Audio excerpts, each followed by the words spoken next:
I'm going to walk you through how to set up parental control on iPad Safari. So if you find this video helpful, make sure to like and subscribe. So you're going to head forward into your settings. So once you're into your settings, you're going to scroll down right here where you see Safari. So right up here, you're going to go ahead and click here where you see screen time. So once you click on screen time, you're going to see this option which says content and privacy restrictions. So you click on content and privacy restriction.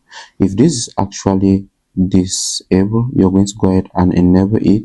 You click on store command web on this third option.